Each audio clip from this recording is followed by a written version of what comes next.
Hey, welcome back, everybody. Of course, this is Dr. Keith McNally, and I'm here to talk to you about the three Ps of PBL. And that's right, there are the three Ps of project-based learning. And when I reflect upon the three Ps, it's because I need to focus in on certain core elements of project-based learning when I'm integrating that philosophy, culture, methodology in the classroom, because I don't need my students to get lost in the mist, as Winnie the Pooh would say, and I don't need for myself to get lost in what I'm trying to do. So if I can kind of focus my energies correctly, everything else kind of fits into place. And so the three P's are this. The first P is purpose. Every PBL activity should have a purpose. Now, thought leaders these days are pushing the idea that PBL methodology is designed to change the world. And maybe that's true, but at least in the classroom environment, we should still focus on a specific purpose for the PBL activity. But the purpose goes beyond just doing research or finding out information about a topic. Now, that's all well and good, and it's supposed to be included in your units or your series of units so that our students can learn more in-depth knowledge and how to apply that knowledge given a situation. But the ideal, and that's the ideal behind PBL, is they should be trying to solve a problem, a real world problem. And that's kind of where thought leaders are with the PBL experience. Now, that may be more difficult an idea for lower grades, but as students progress through middle school and high school, and even into college, and especially in your STEM fields, the learning methodology, the PBL learning methodology is designed for students to focus on a identified problem and attempt to solve it, or at least solve a piece of it, and that's really important.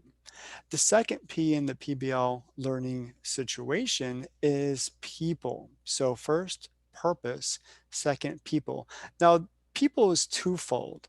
Um, Problems impact people and people try to solve problems. So it's our focus to help students in the PBL culture to understand who is being impacted by the identified problem. And we're going to talk more about that in just a second because I've got a third P that really kind of puts that into place. But the other part of the P word is the people who are trying to solve the problem. So they really need to understand who's being impacted by the problem and what thought leaders and subject matter experts and industry leaders who are trying to solve the problem. And they want to start communicating with those people.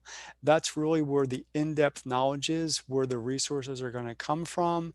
And in other videos, I talk about how we get in touch with those people. And of course, LinkedIn is a perfect example of where we would do that. But that's not the only resource available to us.